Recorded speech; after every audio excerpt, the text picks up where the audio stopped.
It's been a minute. Welcome back. It's such a miss for Indeed, honestly, or LinkedIn to not go to this guy and try to buy this and it be a LinkedIn show. Content has eaten the marketing department. I want to be the resource of information because usually the person that has the resource has the answers, and those answers are your products, right? That's a bar, clip that. If there was one thing that turned me off about people's perception of organic content the most, it's that organic content never lies. The follow along journey has changed a lot in the last year, but I still actually think it's one of the best ways to grow on social. Your social growth engineer should be probably one of the highest paid people on your team. One of the larger predictions for 2026 to win on social is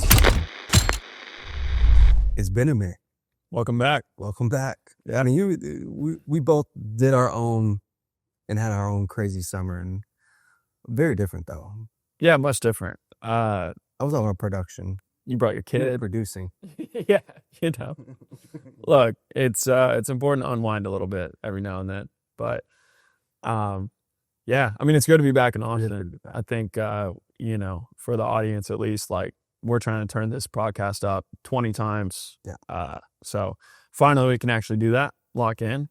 It's a lot easier when we're talking to each other rather than scrambling to hit like a solo pod like 2 days before. The solo pod is not fun to record. It's not fun. It's not fun to record at all. I'll be trying to make jokes and There's no reaction, right? like, there's nothing there. Yeah, moving on, next topic. Yeah, and it's actually like it's such a risk because if you make a joke on a solo, like, you don't know until someone's like, "Yo, that comment at like 13 minutes, it was kind of funny," and if you don't get one of those, which last episode, I'm gonna come clean. No one said anything. No. No love. What minute mark? Yeah. I'll get you. I'll go from the burner account. Yeah, I got several. All right, what are you talking about, Seth? Cool. So we're going to start talking about how to win on social in 2026. The reason for that, a lot of the calls that I'm having currently they're already looking at Q1 of next year. They obviously want to finish strong in Q4, but they're thinking of Q4 as the testing grounds to then go all in on organic in 2026. And so it's a very interesting lens to kind of see everything through. So the main things I'm going to be talking about is, hey, how can you use Q4 to position you into a good place for Q1 of 2026? And then 3 predictions, and not even predictions. It's, look, we work with a good amount of brands. The brands that are absolutely crushing are looking at social through this lens, and we're helping them understand it through this lens, and they're preparing to operate like this. Yeah. The brands that aren't, they're still following and trying to follow and catch up to the brands that are doing things well, and they're always going to play from behind. And so looking at the main 3 things that I'm going to be talking about is one, brand as TV channels. Not anymore thinking about social shows. Yes, social shows are still very relevant to this conversation, but it's actually thinking about it as a TV channel, a TV network, etc. The second is how the content funnel now replaces the marketing funnel and what the marketing funnel is 2.0. I hit that tweet the other day. You saw that? No. I was like, content has eaten the marketing department. Oh, maybe. We talked about that on an episode, I think. It's unbelievable how the brands that understand this feel modern, and then the ones that don't, it like doesn't even compute. No. You know what I'm saying? But ultimately, like, I think what needs to shift in people's heads is the understanding of like where attention is being spent. Yeah. Like, it's either on phones or on YouTube, on TV. The amount of people that are on linear TV looking at billboards, like out of office activations, like the magnitude that you can reach when you are actually investing in social and organic is probably like 10x what you can do elsewhere. And that's probably been a post-COVID shift, I think. And it's crazy to me because people are so obsessed with like a 2.5x ROAS or, whatever it may be, right? And it's like, bro, your ROAS, I guarantee, will continue to increase either every year or every next level of scale. Yep. Right? There's always going to be diminishing returns to your ad spend. Yep. On the other side of things, imagine if you put that money into brand and organic. Yep. There's not diminishing returns when you're investing into your relationship with your customers and your audience. So, and everything else performs better. Right. We'll get into, but like legitimately everything else performs better. The last one that I don't know which one I want to talk about. Either A, it's the evolution of like the Come Along This Journey With Me series. mm-hmm. Right. So it's like, hey, this is day 1 of doing X until Y. There's a lot. You used to just be able to say, hey, this is day 1 of doing X and succeed. Now there's actual frameworks for what, for how you should position that series, and you have to make it so much more specific. Right. You and I talked about this actually probably 8 months ago because we were brainstorming a series for me, right? And we were talking about like day one of building an agency. It's like, okay, that's not good enough. Like it would have to be day one of doing X as a dad of a newborn. Or depending on time, and this is a smaller segment, but like brands owning PR distribution. And I think you're going to see more brands that will look at something like Outlander magazine and go build a small, robust team that's like, hey, a few graphic designers and like someone just publishing content, and they can build their own, Outlander magazine that any drop that they have, they can make relevant through PR. And I think that's Well, it's funny you call it Outlander magazine, right? Outlander, because is it, but it's replaced like a complex, Yeah. And so like, I don't know. Does Outlander have a print extension? That I don't know. I don't think they do. And so like, there's literally nothing keeping, a brand from building their own industry specific entity, like all you got to do is just invest in it. And the cost benefit of that, maybe like 5-10K a month. But all of a sudden you have more distribution. Yeah. So, what you got though? The only thing that I want to cover, is, just how to like use social to activate in retail. So the biggest trend that I've seen over the last like two years of building an agency is that the healthiest businesses have predictable wholesale revenue and they can invest in brand marketing that benefits their foot traffic in retail. Yeah. Don't get me wrong. I know a lot of our listeners are in the early stages of things. So I'll touch a little bit on like how you can use this strategy to also, just generate community and generate foot traffic in your local area, because there's the same principles that apply to this. Like you could do at a farmer's market, for example. You don't have to do, necessarily at like a Target or Walmart. But if you can build a creator community that is able to activate around marketing moments, the spillover of that initiative into real life is one of the most powerful things that a brand has access to. We've launched, this is now our third product launch coming up for our brand Salud. And every single time that we activate their creator community, we have around 600 creators post 3 videos to 5 videos each within 3 days of launch. So we're posting like 1,800 to 2,500 videos within 3 days of launch. Yeah. What do you think that's doing to the in-store foot traffic or, the awareness around this product? And it's like, if you can take that and then, most big brands, for example, they'll have like a end cap or they'll have like a seasonal, flavor. Like Grun's just launched like a new green apple flavor. And the downstream of what we're building for them is like, they will be able to have 1,800 people say the green apple flavor, like run, don't walk to Target. Yeah. Like run, don't walk to go get the new green apple flavor. Oh my God, I'm going to review it right now. So just going to talk about how to build that out, but I want to let you cook first. Cool. Let's run it. So one of the larger predictions for 2026 to win on social is brands acting as TV channels. This past year, you and I talked a lot about brands starting their own social shows, right? They come up with a concept. They have a format that's theirs, that they own, that's unique, and they create it in an episodic series. I think that's one that's amazing, is an amazing playbook. But how do we look ahead of, hey, what is no other brands doing, or what are brands going to be doing, or what are a small majority of brands doing that are winning? And so that idea is thinking of your brand as a TV channel, meaning imagine you're TNT, you're a TV network, you're a TV channel, like you are TNT. What are all the things that are going to be under my umbrella as a TV channel? It's like Die Hard, maybe like some wrestling, NBA. Which is like, you got Fear Factor, that was maybe Spike TV, but like you have Fear Factor, you have XYZ, and these are all things that you own under your entity. And so when we think about a brand and we think about the social shows, it's like the social show is now one layer, and you want to figure out, okay, if my content pillars are education around X and entertainment around Y and information around Z, you want to then be thinking about through the lens of how can I create a show for this content pillar and then scale it to the point where you have show accounts. A brand that's been doing this honestly for a long time is Any Eats. We've talked about them in the past, but they're kind of one of the first brands that are like, they had something that worked really well and they turned it into its own page so that they can publish a whole episode, like an entire episode every single day without flooding their main account, and then having like the hits collab with their main account if needed. And so, I literally had a conversation today about this where your main account, it's not to say that it shouldn't have those episodes. You should just be collabing or testing on the main account and using that main account as the testing ground or as the grounds for this is the episode that's going to pop, or this is the episode that popped, and so therefore I'll bring it to feed.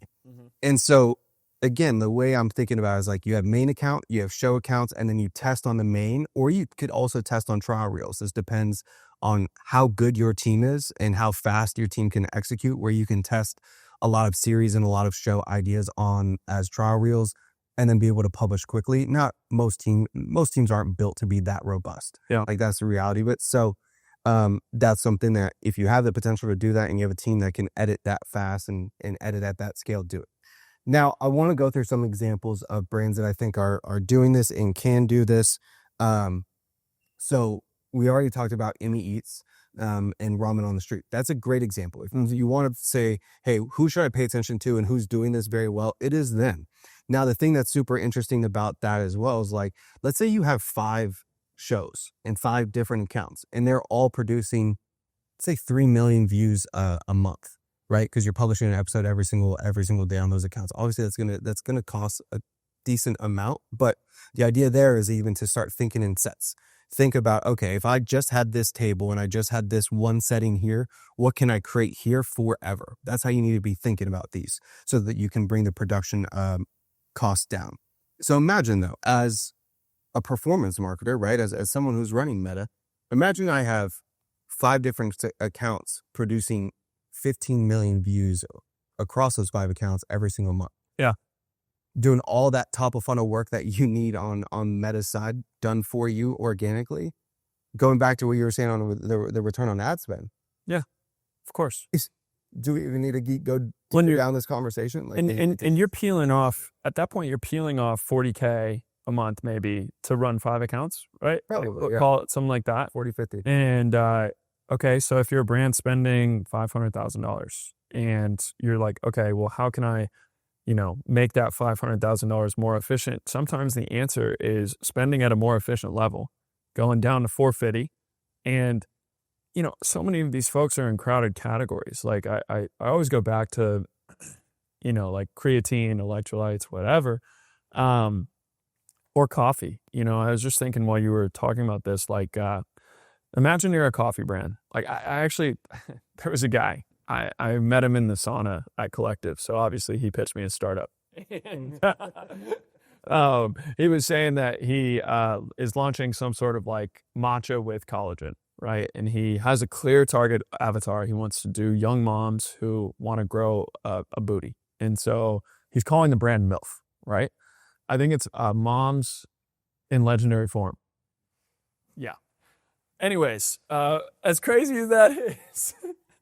In the sauna too. That's crazy. Yeah, bro. Yeah. I had shorts on though. Like, you know what I'm saying? Sometimes you got the towel. So I had shorts on for whatever it's worth. Anyways, so mom's in legendary form. So how would he potentially do this, right? Well, there's so many different social shows that he could make for these moms that are adding value, like talking about the struggles of young motherhood, like in a relatable way. Like, think about like a Dear Media podcast, right? Where they're just talking about like, postpartum challenges, all this different stuff, or like, but it could get as granular as like rating Pilates studios around Austin, like just add value, just understand like what your target demo wants, which like you should understand pretty well, like what are their interests, and then layer it in, reviewing the top places to get a hot matcha in Austin. Like it's that simple. And go back to the number you threw out. So like, let's say we are getting 15 million impressions every single month, and you're charging $50K for that. That's a $3 CPM. Yeah. Like on Meta, to get in front of that many people, what's that CPM? Probably $10, $12? I mean, no, more. Rare. It's pretty rare. Lower end. Yeah, it's pretty rare for a brand that's spending on a conversion focused campaign to have CPMs under like $25 these days. I mean, to be fair, it's those are converting. So like the corresponding boost does need to be like a $10 or $5 CPM. But like even for like a print awareness campaign, what would the CPM probably be? If you're running an awareness campaign, and you should already reallocate that budget anyway. I'm saying, Yeah, probably what?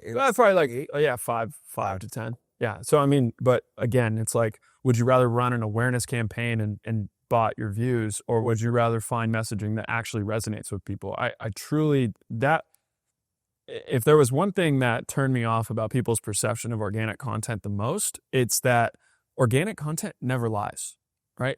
You can get botted with an awareness campaign, and your traffic to your site is just literally all like, robots, right? It's not real people. If you have a video that hits, it's never an accident, like literally never an accident. It means people were interested in that piece of content. And that is a message that your brand can then broadcast over and over and over again to people. It's invaluable. And you always know when people bought their organic as well, because you'll see, say, 5,000 views, 1,000, 1,200 likes, and like 0 shares. Or they have a 40,000 follower account and they hide the likes on their posts. Yeah. Right. It's like, they why'd you hide the likes and you got 2 comments? Yeah. Are you capping?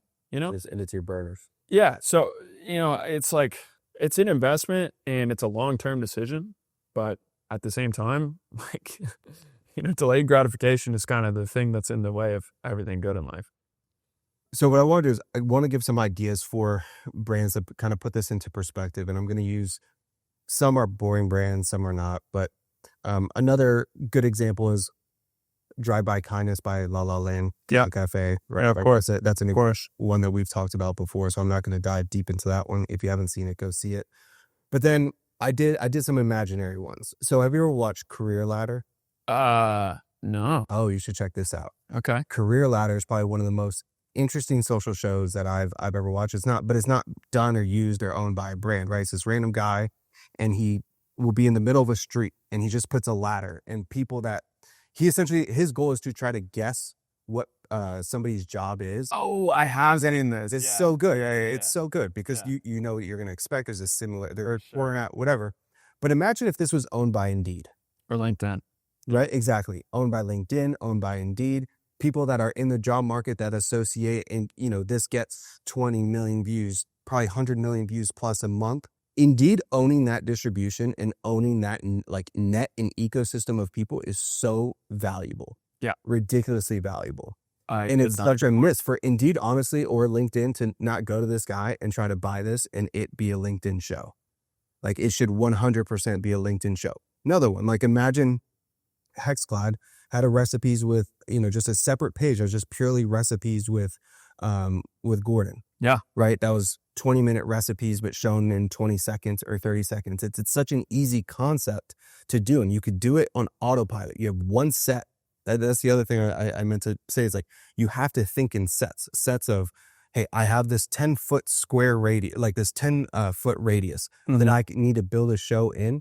For Gordon Ramsay in Hexclad, that's obviously a kitchen, and that's super easy, and that's going to get tens of millions of impressions every single month for them.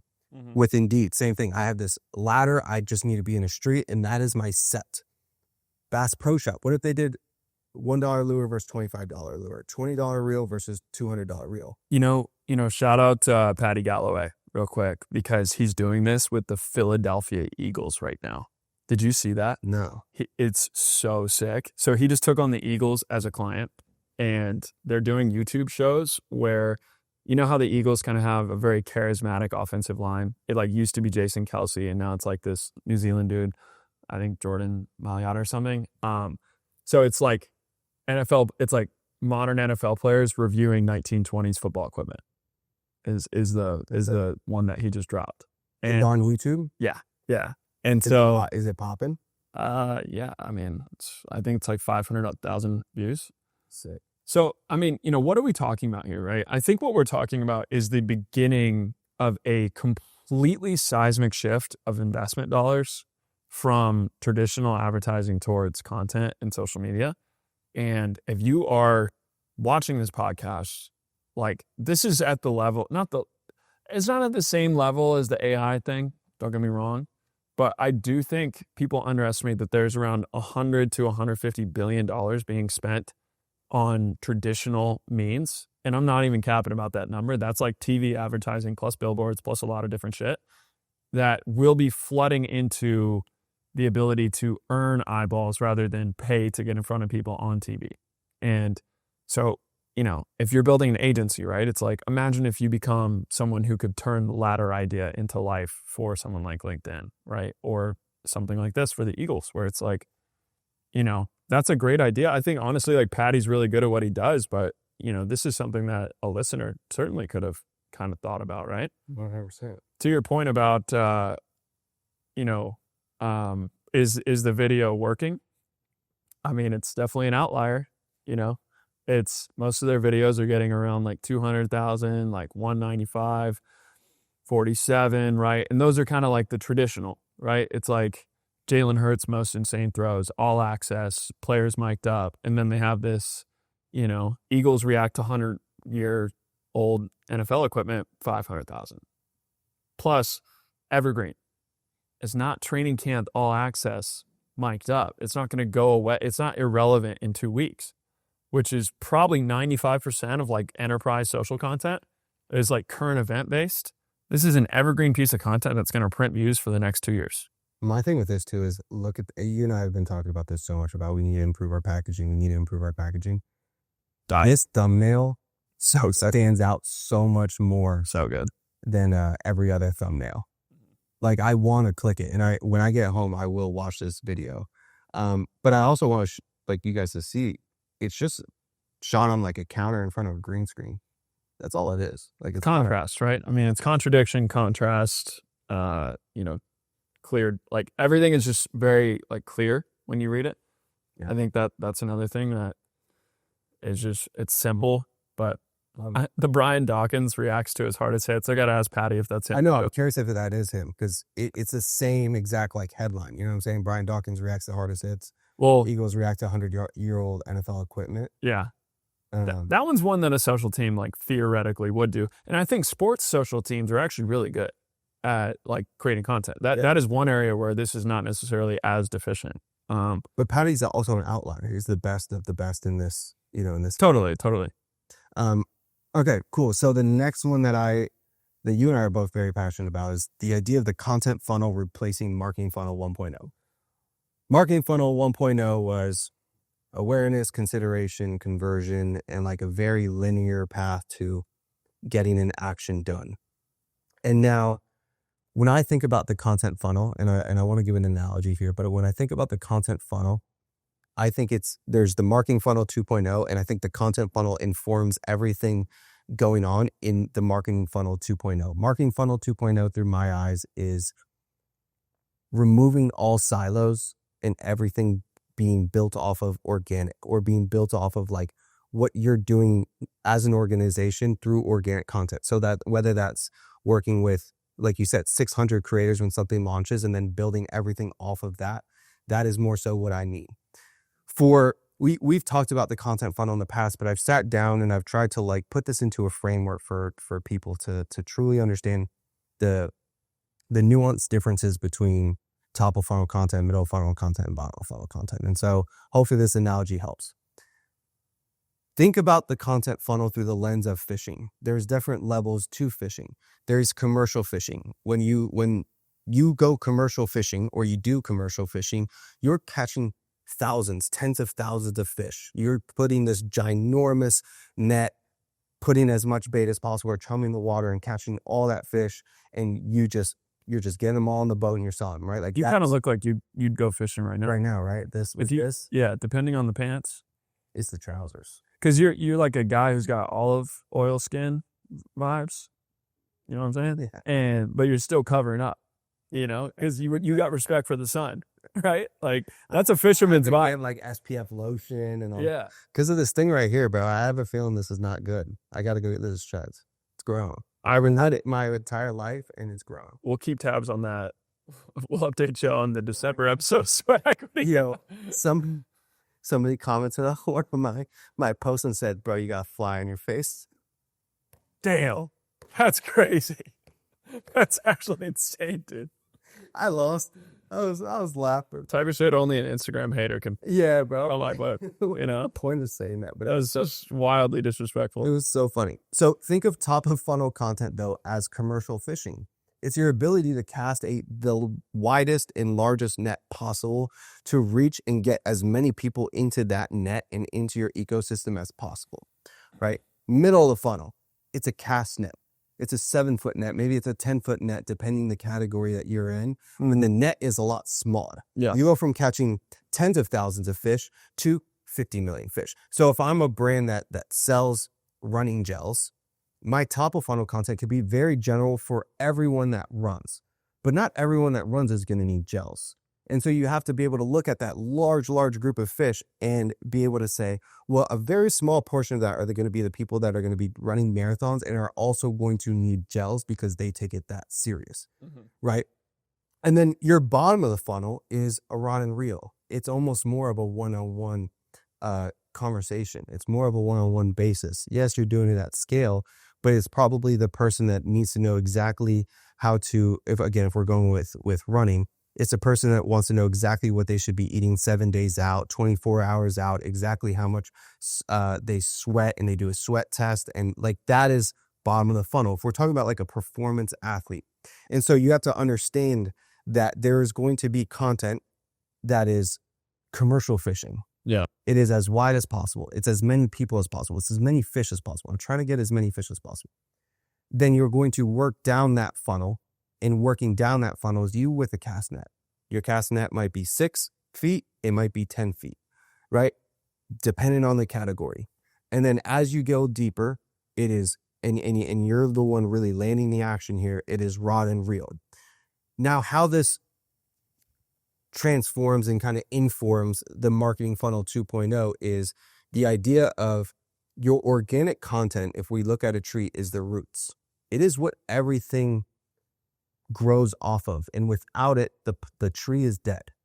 Because I can make content today, publish today, make a lot better decisions tomorrow, right? So for a performance team, we shouldn't look at it as it being completely siloed. We should look at it as, hey, the roots of the performance team is organic content. It's not another tree growing separately, which in many cases it is. Like most organizations, they don't talk to each other. No, it's like performance teams over here, that's one tree. Organic is over here, that's another tree. Which plays into the shift that we've talked about quite a bit, but that social used to be this silly thing that you just pawned off to a $70K a year, social media manager. And now OpenAI is hiring content strategists for $400K a year. Yeah. There's been a complete shift in how attention is earned. And now it's like your social growth engineer should be probably one of the highest paid people on your team. Like they should have the most resources. They should have the best budget because of what you're talking about. And the fact that that's been siloed and disconnected from performance was probably the right move in 2018. But I mean, if you're still doing that now, which I'm talking to a lot of enterprise brands right now that they're like, how is this going to affect our Amazon? I'm like, I don't know, probably more branded search. You're going to raise the overall awareness of the entire category, and you have an opportunity to actually speak to people about your solution when your competitors don't want to speak at all. Yeah. So I wonder if they see your product next to another one and they've heard about yours on TikTok or on Instagram, which one they're going to choose. And that was always understood, like 5 touch points till purchase, and then now it's like, for some reason, people disregard social as the way to do that. But it's turned into a complete performance marketing line item, and not everyone gets that yet. The thing that I think is going to shift too is, so if we look at the content funnel, we look at kind of what I was just saying, right? If we think of if we're going back with a running brand and we look at a top of funnel piece being like, remember that Tracksmith campaign we talked about a long time ago, the year of the amateur? It was like single shot vignettes. It was like this girl running in the cold. Her face is all icy. Do you remember that by any chance? Like it totally popped off. Yeah. Or even like, what supplements you should take while you're training for a marathon, like that being top of funnel content, then middle of funnel content being like, the difference between like daily runners and race day shoes. And then bottom of the funnel being very deep and granular into like education of exactly how much sodium you should take during a marathon, right? Why the extra cushion Yeah. on the sole allows you to last longer. Exactly. Now, where I think it's interesting, and we've been doing some tests with some brands that like working with their email and SMS teams, is a lot of their top of funnel content they've been publishing as and introducing as email series, right? So like anything that's, if we're doing if you know, they put together a nutrition guide, the nutrition guide every Monday is getting published as like a purely educational piece. It's not like focused on trying to drive a significant amount of clicks, right? It's not that that doesn't matter, but it's more so I want to be the resource of information, because usually the person that has the resource has the answers, and those answers are your products, right? Mm-hmm. That's a bar, clip that. But and so thinking through that lens on, okay, what is the social team doing? Why are they cooking up what they're cooking up? And then how can I take everything that they're cooking up that's working and use it here, right? Scale it. Let me scale that series into this email series that we're going to put out every Monday. And then as your shows rotate or as your series rotate, we also rotate what we're doing in email. Mm-hmm. And for SMS, like we did something interesting for Cherry where we created an email that was for summer, but it was just a summer playlist. You know what I mean? And we just wanted people to listen to the music, but it set the tone for the campaign, right? And so things like that have nothing to do with conversion, but have everything to do with brand, affect the things that you're going to do down the road. Versus I was on another call with a brand where I was trying to pitch them on, they had a YouTube video that went absolutely nuclear, right? Where, long story short, somebody ran around like on a Navy ship or something like that, like an entire marathon. I was like, that needs to be like an email story, right? Like purely top of funnel email story, just kind of more brand about the actual, what you guys stand for as a brand and people that take the product. Mm-hmm. And they were like, oh, that's precious email real estate. Like if we're sending emails, we have to set, like it has to drive money, you know? And it's just such a old way of thinking, bro. It's so frustrating because you're never going to get through to a person like that. Ever. They actually think people are, wow. Yeah. So it's interesting. Email attribution is a scam. I'm gonna come out. Email marketing agencies, y'all are capping. Klaviyo, you are massively capping to the tune of $14 million. Klaviyo is capping. Yeah, I mean, it's like, okay, I open an email and then I buy 3 days later, even though the email didn't influence me. Is that attribution? And then someone will be like, well, I can't send actual value to my audience. God forbid. Yeah, crazy. So what to take from this that I think that you can use and you can get ahead of is in Q4, build your operations and your workflows for the organic team to thoroughly work with every other department and channel within your performance team, within your marketing team. Organic should be talking to your retail team. Organic should be talking to your email and your SMS team and your SMS agencies, etc. Like that is the nucleus of performance. And if you're neglecting that, you're going to be set up for failure going into 2024. If you want to be ahead of the curve and you want all your brand touch points to matter, you're not just thinking about, can I get 7 brand touch points before someone purchases? You want them to tell a cohesive story and influence the perception of your brand. Then you have to think about and build the workflows that help those touch points create some sense of idea of what you sell, who you are, why you do it, all of that. Across the different channels. Yeah, 100p.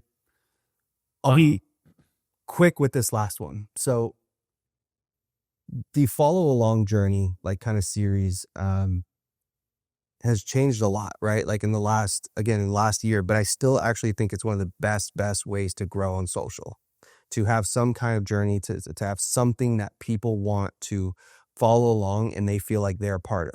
Now, what I think has happened, it's gotten more formulaic and it's had to, where there's actual things that you should be able to take your story and plug it into this headline and use that headline to be able to do it. And the reality is like, it's just gotten more and more specific, or it's gotten more and more gamified. It's had to.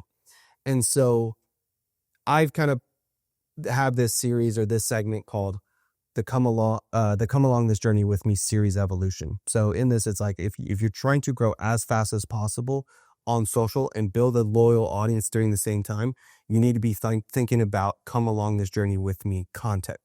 Now, the evolution of that is how you do this 2.0 before everybody starts doing this, and everybody's starting to do it already. So the first one is I'm going to do X until I reach X. And so I'm going to send you a link, but this one guy is documenting, and he's like basically sharing or has a goal of selling 1 billion bricks.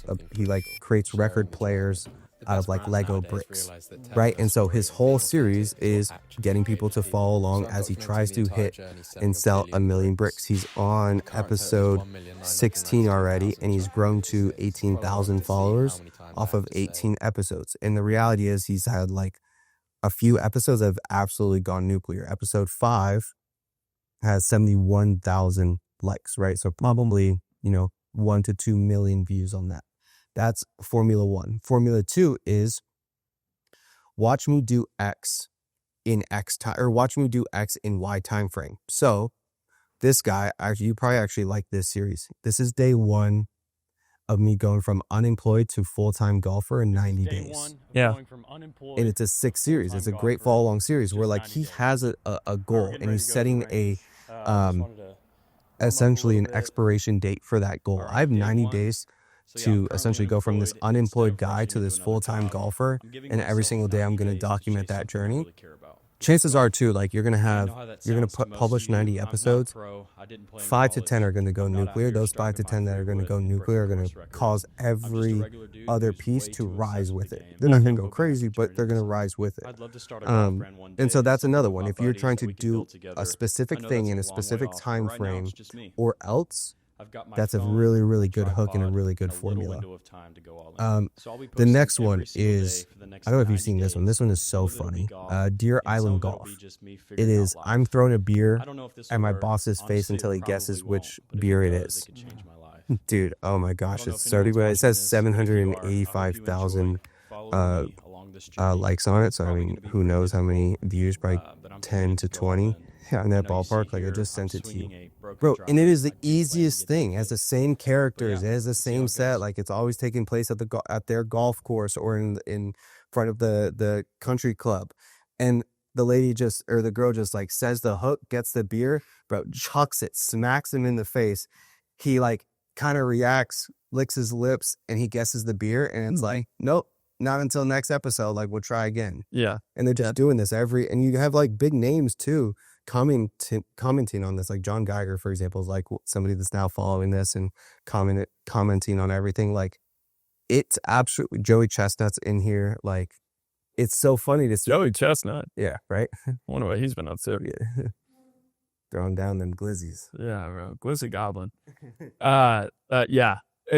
That challenge type content is really interesting because, I'm not going to say they stole it from these two bros that I've seen, but there's a couple of guys that they'll be like throwing a random object at my roommate and seeing if he can guess what it is. And they'll throw like a Theragun at him or something, and he'll be like, or they'll throw like a hockey puck and he'll guess, get it wrong. I'll be like, all right, next time. Creates 2 things. Number 1, obviously, every single time you're watching, you're wondering, like, is the guy going to guess? Is it correct? And number 2 is just a spectacle overall. But these guys have been able to just completely recreate. They took a proven format, just took it, stole it for their brand. And so you're someone who's already spending time on social media. I guarantee it. Most people are, right? And so think about what are these series that you're seeing that you like, and then how can you twist them and apply it to what your brand is and use similar dynamics, like The Boss, for example. They just named like my roommate. That sets a little bit of context. My boss. I'm going to throw something at my boss. Like I'm going to throw something at my roommate. So just like adjust that. Like I'm going to throw something at my, marketing manager. I'm going to bully my marketing manager. That's exactly what it is. It's so easy. The next one that's interesting is the evolution. So like, let's say I want to go from X to Y as a person. It's leveraging the evolution in your series. So that people see like essentially you think about like why before and after ads work so well. Yeah. And it's right. Okay. Before and after, there's a big story that happened in between there. Can I just turn that into a series? So one of my favorite ones is this girl, Carla White, and the series is day 2 or day 1 of going from a fatty to a Day baddie. 2 of turning from fatty And to baddie. And suddenly, again, another series that's gone nuclear because it's like, okay, I see where you're at right now. Are you going to get there? Are you going to become the baddie? I'm just watching. I'm just waiting for you to tiptoe around this one. I'm trying. Yeah. You talk about the hook? No, I'm not going to talk about everything other than it's the evolution of others. But look, dude, she's owning the role. She's owning the character. I'm not, it's like, come on. It's like a funny hook, bro. Like, it's for sure. No, it's great. A very funny hook. It's great. It's also self-deprecating. I think a lot of people like when self-deprecation is involved. And what I love is like, she does this. She's actually really, really good at like, bro. At what? Huh? At what? She's very good at storytelling. I'm sure she got some skills. She's very good at storytelling. And like day 2, she wakes up. She's like, breaks the fourth wall. She looks at the camera. She's like, it's day 2. And she goes, I don't want to be a baddie anymore. Yeah. Okay. And she's like, okay, look, I've been somewhere fit before. I've had my gym era. I've tried to glow up at least 15 times. Right. So she's like amplifying this problem, but then she breaks, and this is all VO. And then she will break the fourth wall again. She's like, but I have to stick with it. But damn, the treadmill was loud, but my knees were louder. Oh. So it's like she's added in these comical points, bro. That's so good. Like, they're so funny. That's so good. It's so funny. She's so good at this. The last one I'll touch on is, well, sorry, I actually already touched on it, but it was like the idea of like, you have to have some kind of progress tracker. Yeah. Right. And that progress tracker, for whether it's this one or selling 1 billion bricks, is like, have it somewhere on the episode where you show like where you're at and how close you are, and somebody could follow along that. Yeah, and gamify a little bit. Gamify it. It's like infinite leverage and just gamifying stuff. It's actually like wild how that always is true. It is. All of this to then drive foot traffic to retail. Yeah, exactly. I mean, the biggest thing with the foot traffic to retail piece is, a lot of what we just talked about is like, how do you multiply your marketing touch points? To me, a lot of this stuff is very simple math. If someone has seen your brand 10 times, there's 95% of people are not ready to buy your product right now, right? This is actually a really good example. I'm wearing a shirt. Have you heard of James Purse? It's like a really nice brand. They basically, I don't know, like luxury t-shirts, maybe luxury men's basics, right? I heard about them earlier this year. I then saw their store in New York. I walked around the store. I didn't want anything. And I went and I was on TikTok the other day doing my usual research, not scrolling passively, and came across a video where like some bro was just talking about how they were his favorite shirt. It's all he ever wears. And I'm like, I've seen this brand. I've been curious about it before. I didn't really need t-shirts earlier in the year. Like I had like my Elwoods, whatever. But a lot of those are not like, I'm not really enjoying them anymore. And so now, like, that's the actual customer journey, right? Is you see it one time, maybe on a meta ad, you see a store, you see someone talking about it online maybe, and then you're actually in market to buy. And so that final touch point is the thing that actually pushes you over the edge. Not necessarily like because the first ad wasn't good, right? But because you hit that threshold of like amount of times that you've seen something and were aware of it and it was right time. So what I think brands need to do more of is like, as they're building these creator communities, which should be a default action for pretty much any brand these days, is find these people who are consistently posting online and train them on how to push foot traffic to retail. So retail is like a very dangerous, volatile place. If you're not selling on a Target shelf, your ass is out of there. Oh. They will not have any tolerance. You have 2 bad quarters, done. Yeah. If you have good quarters, if you have a really successful product launch, like that's super valuable. And so a lot of these brands get in Target for the first time and flop. Why do they flop? Because no one even knew you were in Target. Yeah. Like if you're a $40 million a year brand, like, and your sole strategy for saying we're now in Target is pushing an email to your 300,000 people that don't give a shit about a single thing you ever email them because you've just been blasting sales promotions and, last chance to get our Black Friday sale, last chance to get our Labor Day sale. By the way, we're in Target, please support. It's like, dude, I bought your product 2 years ago. I didn't even like it. Yeah. Like, what are you doing? Like, wrong stage of the funnel to what you're talking about, right? That the content funnel has replaced the marketing funnel. Wrong stage of the funnel. You're pushing bottom of funnel people to go support you that don't even really care anymore. What you really should be doing is focusing on top of funnel content creation. So we had one of my employees, shout out Amanda. She's listening at this point. That's extra credit. But she had a video go nuclear for a Walmart piece of patio furniture. So she was like, run, don't walk to Walmart right now because this patio furniture is I was wondering where you got that hook earlier when you said it. run, don't walk. Yeah. It's hitting. Yeah. Hitting everywhere. We're scaling that crazy. And so she was like, run, don't walk to Walmart right now. This patio furniture is $225. It's got this set. It's got this chair. Look at this quality. She's like punching it and shit. Like, just things that you can't really recreate in an email, right? Like, she's walking through like the value props of the product and like also building some urgency. She's like, I don't know how they have this deal. I don't know how they are able to sell at this price, but you know, it's available right now. Run to Walmart. That thing sold out in Austin. Really? Every Austin area Walmart sold out of that piece of patio furniture within a week because it got 3 million views, 46,000 likes, and countless amounts of people were probably like, damn, I'm gonna go get that thing. You know, it was highly concentrated in the Austin area. Now imagine if you're a brand, which we just recently talked to, a Swedish fish brand, and they have a Target launch. They have an end cap that they're doing in Target on October 15th to be super successful. And their thought was, we're just going to go through our regular influencers, right? We're just going to go through the usual celebrities, right? So what's Kendall Jenner going to do? Yeah.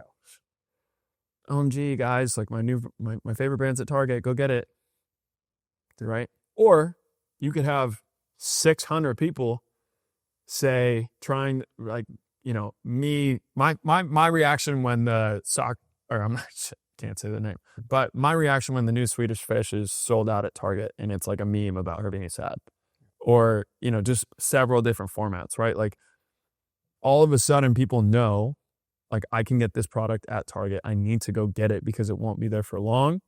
And there's also a sense of FOMO. Like, people want to participate in trends online. That's clear. Obviously, look at TikTok dances, for fuck's sake, right? Like, or just general memes and edits that happen. Like, people want to participate in these trends. You can literally engineer a trend during your product launch in retail as long as you activate these creators. So how to do that? I mean, look, ultimately, like, there's two ways. Number one, obviously the TikTok shop piece. I don't want to sound like a TikTok shop shill. So I'm actually going to talk about another way to do it, which is paying them on a CPM basis. So WAP has content rewards. Like, there's several other different softwares that are now tracking CPMs and like distributing incentives, but I'll use a super straightforward mathematical example. So if you have a $100,000 budget, $5 CPM, that math gets you 20 million views.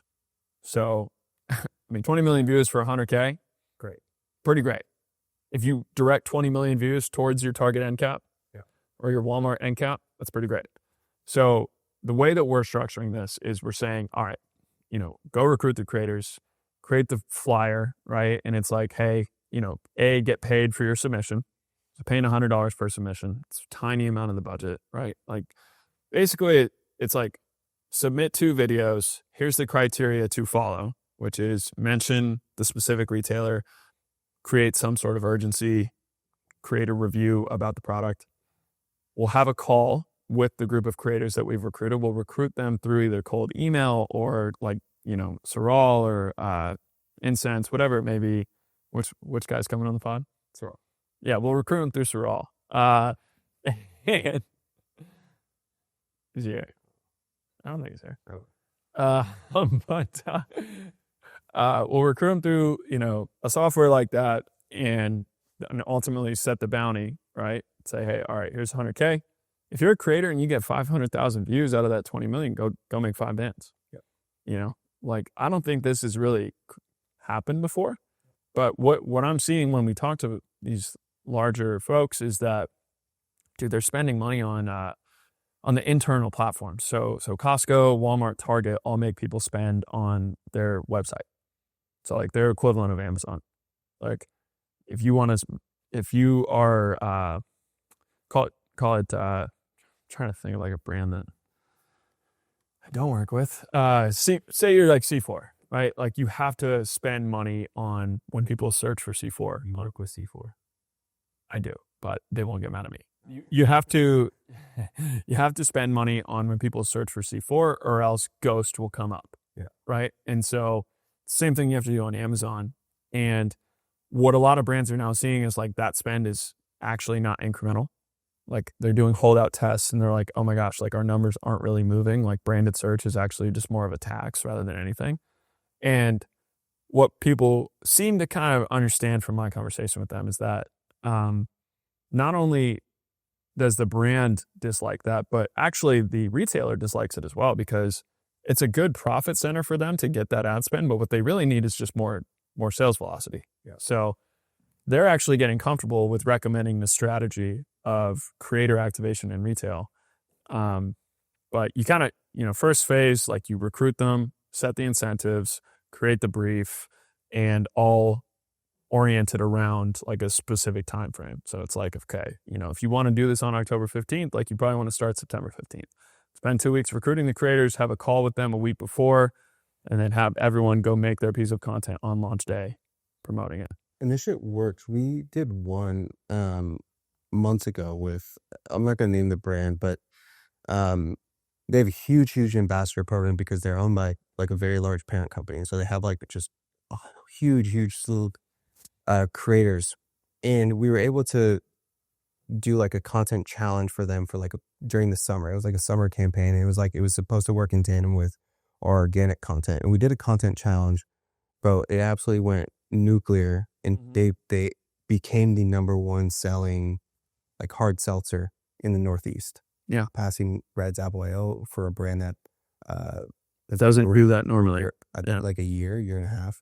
Like it is such a good way of driving foot traffic, because like you said, when you do it and there's so many people talking about it, it becomes in people's mind, it becomes like the hot thing that you need to try. It happened with White Claw. Regardless of like that was what they did, White Claw had a takeover very similar to that, where it felt like, damn, if you weren't drinking a White Claw, like what are you doing during the summer? Yeah. You know what I mean? And it's such an interesting, it's very interesting. And it's so dope to see like an evolution of creators and influencers that's in a way that like performance can be tracked. Yeah. Because for a longest time, you pay $2,000, you get someone just holding your shit like this and it didn't do nothing. I laugh at that so much. There's and there's still people doing it, which is there's massively. It's the standard actually. The meme is like, how much did this cost? And then the friend who's an influencer is like, oh, just 2 story posts in a reel. Yeah. And then they're like, haha, not that much, right? And it's like, yeah, it's actually not. Like simply like getting sent something and tagging on the story, which low-key, I will say, I'm sure you've experienced this too. Like I've tagged some stuff on the story and like they'll send like 1,000 clicks to their page. So people do, bro. That does work. Someone I shot with, and I like posted a clip of them in the video we were shooting. 3,200 clicks. I've never had anything like that. Yeah, it's wild. Anything. All right, shit. I feel like that's a wrap on the episode. I think that was a banger of an episode. So next week, what we're gonna do is we're gonna take a bunch of brands, listeners' brands. We'll put it on our IG, and now we'll create the roadmap for those brands on 2026. What I think could be interesting too, as I brainstorm, is like maybe we add a third camera, and like I'll talk organic content pillars, and then you talk retail, and we go whiteboard session for that. I think that could be super interesting. Yeah, I'm down. I'm excited about a lot of the formats we're about to roll out. But if you enjoyed this episode, as always, please like, subscribe on YouTube, leave us a review on Spotify, Apple, check us out on IG, not Twitter anymore. Twitter's cooked. Yes, X. But we'll catch y'all next week. Peace.